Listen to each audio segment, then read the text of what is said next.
One of the claims circulating about Kamala Harris's newly selected vice presidential candidate, Tim Walz, relates to the official response to the protest that followed the murder of George Floyd by a Minneapolis police officer in 2020. At the time, Walz was the governor of Minnesota. At a campaign speech in Minnesota on Saturday, former President Trump claims it was him that took action, not Walz. I couldn't get your governor to act. He's supposed to call in the National Guard or the Army, and he didn't do it. I couldn't get your governor.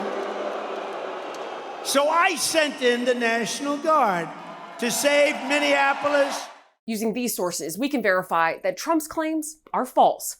On May 28, 2020, 3 days after Floyd was killed amid violent protests across the city of Minneapolis, Walz announced he had signed an executive order activating the Minnesota National Guard. That same day, the Guard announced on social media that they were ready and prepared to answer the governor's request.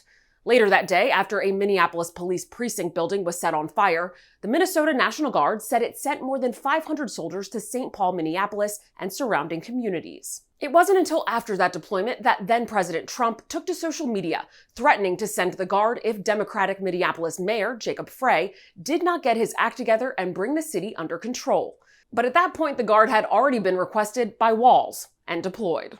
Next, we looked into claims that Walz was charged with a DUI about 30 years ago. Using these sources, we can verify that that is true. Nebraska police records from 1995 confirm that Walz, then a teacher in Nebraska, was initially charged with driving while under the influence and speeding in Dawes County. Walz was booked into Dawes County Jail. The charges were later reduced to a single count of reckless driving following a plea deal.